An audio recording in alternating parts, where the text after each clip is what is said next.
دوستو ہمارے YouTube channel Junaid نعت آفیشیل کو سبسکرائب کریں اور بیل آئیکن دبائیں تاکہ آپ کو ہماری لیٹسٹ ویڈیو جلد سے جلد مل سکے۔ جزاک اللہ۔ ایک دن حضور علیہ السلام دوپہر کے وقت اپنے کاشان اقدس میں موجود تھے اور حضرت اسود جو ہے اللہ کے حبیب صلی اللہ علیہ وسلم کی بارگاہ میں حاضر ہوئے۔ جب بارگاہ رسالت میں اسود حاضر ہوئے، حضور نے ان کو اکیلے دیکھ کر چاہا کہ ہر مرتبہ کی طرح اس مرتبہ بھی ان کے ساتھ دل لگی فرمائے، مذاق فرمائے۔ تو سرکار نے فرمایا، او اسود، اتنا بڑا ہو گیا ہے تو شادی کیوں نہیں کرتا؟ جب میرے سرکار نے کہا نا اتنا بڑا ہو گیا تو شادی کیوں نہیں کرتا، حضور نے ہنستے ہوئے کہہ دیا، اور حضرت اسود نے اس کو سیریس لے لیا، کیونکہ کبھی کبھی لوگ مذاق کو سیریس لے لیتے ہیں، اور ایسا ہی ہو گیا۔ اس وقت مذاق انہوں نے سیریس لے لی، آنکھ میں آنسو آ گئے۔ میرے سرکار کی شان یہ تھی کہ حضور کسی کی آنکھوں میں آنسو دیکھ نہیں سکتے تھے۔ سرکار علیہ الصلوۃ والتسلیم نے کہا، کیوں روتا ہے؟ تو اسود نے کہا، آقا آپ کہتے ہیں اتنا بڑا ہو گیا شادی کیوں نہیں کرتا؟ یا رسول اللہ، مجھ جیسے پکے رنگ کے آدمی کو اپنی بیٹی کون دے گا؟ یہاں کے لوگ تو بڑے خوبصورت ہے، انصار مدینہ تو حسین و جمیل، آقا کون مجھے بیٹی دے گا؟ بس اتنا کہنا تھا۔ حضور کی بارگاہ میں کوئی اپنی عرضی لائے، اللہ کی عزت کی قسم، حضور کی بارگاہ میں آیا ہوا سوال کبھی رد نہیں ہوتا۔ میری مائیں اور بہنیں توجہ سے سنیں، آپ بھی سنیں۔ جیسے ہی اسود نے کہا، حضور مدینے والے تو بڑے خوبصورت لوگ ہیں، مجھے کون اپنی بیٹی دے گا؟ دریائے کرم جوش میں آیا، اور مدینہ منورہ میں جو سب سے خوبصورت گھرانہ تھا، سب سے خوبصورت گھرانہ تھا، حضور علیہ السلام نے فرمایا، جا اور جا کر کے ان سے کہنا کہ میں نے یہ رشتہ لے کر کے بھیجا ہے، وہ اپنی بیٹی کا رشتہ تیرے ساتھ طے کر دیں، اور وہ جب طے کر دے تو میرے پاس آنا، میں خود چل کر تیرا نکاح پڑھاؤں گا۔ قربان جائے، کریم آقا نے یہ بات کہہ تو دی، اسود کی ہمت نہیں ہو رہی تھی، حضور ان کے یہاں وہ تو بہت خوبصورت ہے۔ سرکار فرماتے ہیں، جا اور ان سے میرا نام کہنا، جا اور ان سے میرا نام کہنا۔ دوپہر کا وقت تھا، مدینہ منورہ کی چلچلاتی ہوئی دھوپ تھی، کھجور پکنے کا موسم تھا۔ عین دوپہر کے ٹائم میں اس وقت تو کوئی کسی کے یہاں جاتا نہیں تھا، کیونکہ لوگ تہجد گزار تھے، ان کی راتیں مصلی پر گزرا کرتی تھی۔ آپ جانتے ہیں، آج میرے ساتھی کہہ رہے تھے لوگ تاخیر سے آئے ہیں یا لوگ نہیں آئے ہیں اتنے جتنے آتے ہیں۔ میں نے کہا رات عبادت کی اس لیے ابھی تھکے ہوں گے، حالانکہ صحابہ کی ہر رات شب برات تھی، صحابہ کی ہر رات شب برات تھی، وہ عبادت پوری رات کرتے تھے، تو دوپہر کے وقت وہ آرام کرتے تھے۔ دوپہر کے وقت کوئی کسی کے گھر نہیں جاتا تھا، اگر دوپہر کے وقت کوئی کسی کے گھر جاتا تو اس کیفیت میں جاتا جب کوئی بہت ارجنٹ کام آ جاتا یا کوئی حادثہ ہو جاتا۔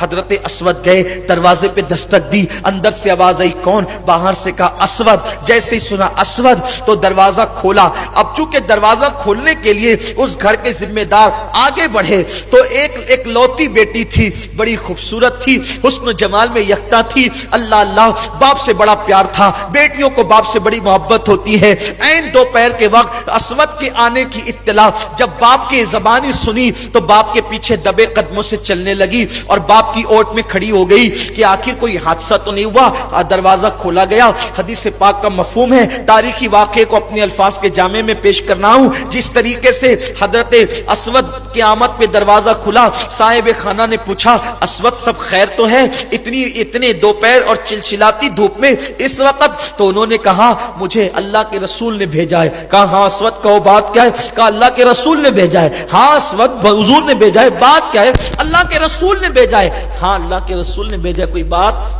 رشتہ۔ اوہو، دوپہر کی چلچلاتی دھوپ میں 3 مرتبہ کا اللہ کے رسول نے بھیجا ہے، کس لیے؟ رشتہ لے کر۔ صاحب خانہ سمجھے حضور نے اپنے لیے رشتہ مانگا ہے، کیا خوشی ہوگی، میری بیٹی ام المومنین بن جائے گی، میری بیٹی حضور کی بیوی بن جائے گی، خوشی کی انتہا نہ رہی ہی۔ لیکن جب وضاحت چاہیے، کس کے لیے؟ میرے لیے۔ کیا بجلی گری ہوگی؟ اس واقعے کو اپنے ذہن میں رکھیں۔ اور ایک طرف ایک آدمی ہے جس کی 4 سائزنگ ہے، 200 لوم کے 50 کارخانے ہیں، اس کے یہاں کوئی بندہ گھر کے برتن دھلتا ہے اور سیٹانی اس گھر کی کار میں بیٹھ کر کے کسی کے گھر جائے، بڑے گھرانے میں، اور کہے میں رشتہ لے کر کے آئی ہوں،